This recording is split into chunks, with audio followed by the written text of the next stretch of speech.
Now, let me just say this before people come for me. Yeah, my Wolof is my weapon. If you're Senegambian, you already know that our food is top tier. No words, no puns intended, no debate there. Period. Senegambian fashion is a whole statement, especially the ones that they're snatching. Oh yeah. Without mentioning, obviously you've got my mother, my aunties, my cousins, my uncles, and it's just everyone combined in one.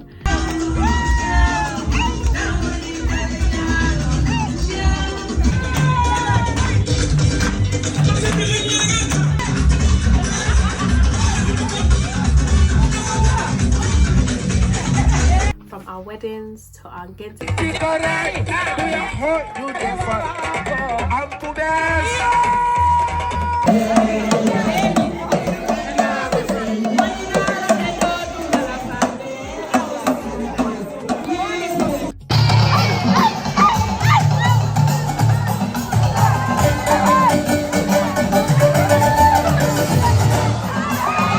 culture is literally full of rhythm, storytelling, jokes, and more. Culture is who raised you. Hold it close. Grips it with 2 hands. If you're Senegalese, if you're Gambian, comment down below. Let's get to know you. Assalamu alaikum. Hi my lovelies, and welcome back to my channel. Here Cocoaimssk. Hey! Welcome back to the Wolof series, and this is Gambian proverbs that changed my mindset.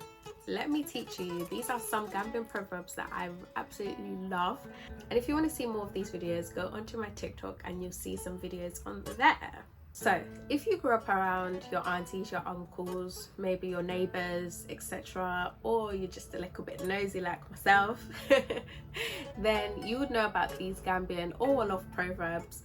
And to be fair, I love some of these because they actually have good meaning behind it. There's so many proverbs that the Wolof people have said, but I'm just going to give you a few here that I really love and that I've learned. And I'm sharing these because some of these low-key changed my mindset.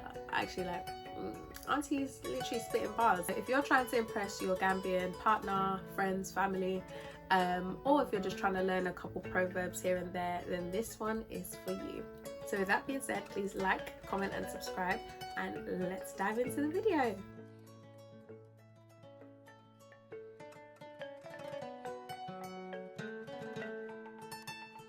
So my first one, and I feel like this is where I actually learned more about proverbs, because this one is from my mother and she always says this one to me regardless, and in general this is like one of her favorite proverbs as well, which is Halis fadjude, gacelai fadj. Meaning money doesn't fix death, but it does, and sure does, fixes shame. So listen, this proverb right here is a whole life lesson. It has so much meaning and depth into it. Obviously it talks about money and death and the fact that it definitely cannot fix that, and it's true. So sometimes it's good to use the money to actually solve the problem. Sometimes obviously it's not always the case, but at the end of the day I feel like it's just important for us to understand that this money, we're leaving it here and we're not going to come back to it once we're gone.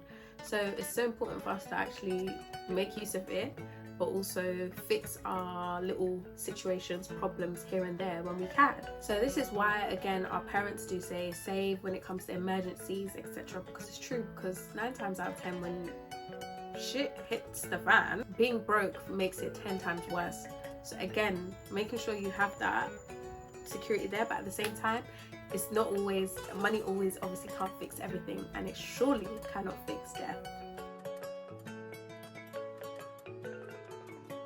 Number 2, kubuga akara, nyeme kani.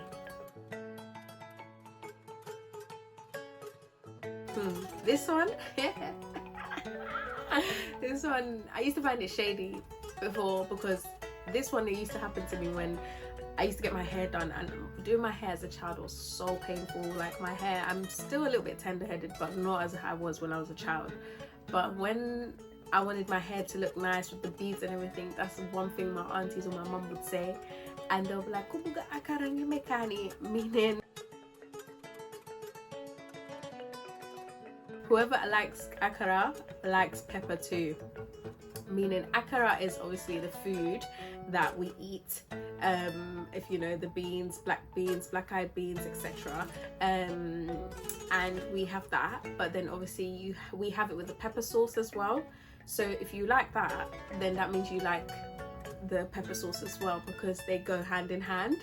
But in literal terms, it means if you like something nice, you need to also like the things that come with it as well. If you love the sweet part, don't act shocked when the spice part comes too, honey. So for example, if something is going sweet also, but it's taken a long time for it to get there, then don't be discouraged, because you need to know these two come hand in hand. So for example, you love your culture, but sometimes you're not bothered to always go to events, or your auntie or your mum drags you out to an event. Babe, you can't pick and choose. That's a light option in life. But let's say like in a heavy situation, for you to apply for this job, you have to go through so many interviews to get to where you want to get to. Or for you to get this degree, you need to go through so much trials and tribulations for you to get to where you need to get to. So you want to have that degree, but first you need to do all this stuff to get there. So again, that's just the prime example, and there's so many examples that I can give, but yeah.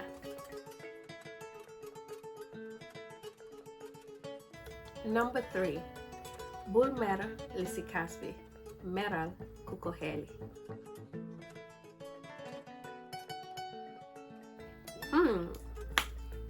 This one I like it a lot. Basically translating, don't get angry what's in the cup, rather get angry with who poured it into the cup.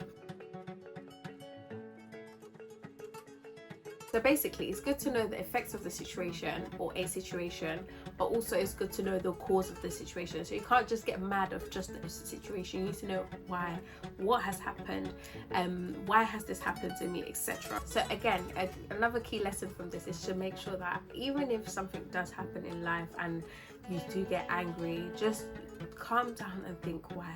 Go back into it, and also think maybe this could be the cause, maybe I did this, or maybe someone else. Like, don't just look at the effect now.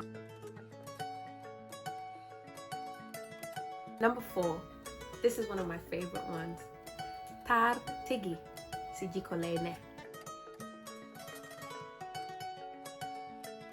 Meaning, true beauty is in one's real character. Oh, I love it. As you guys know, this one is just self-explanatory. It's so true, because even though you may be beautiful on the outside, but honey, that personality is... So if you have that good personality, that good heart, everyone knows you to be a good person, or you are that good, genuine person, then that's what true beauty is. And I feel like all the English people would agree with me on this as well, because this is very much universal. And number 5, another one that I do like, sabu before opam.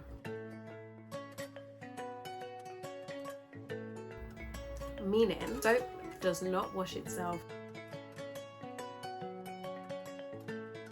In other words, self-praising yourself is not a recommendation.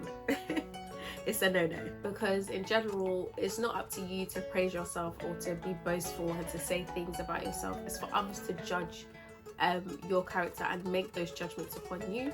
And obviously the one and only Allah subhanahu wa ta'ala that also judges us. So there's no point of you being boastful, being someone that talks about themselves all the time, because again, sabu dufut bopam.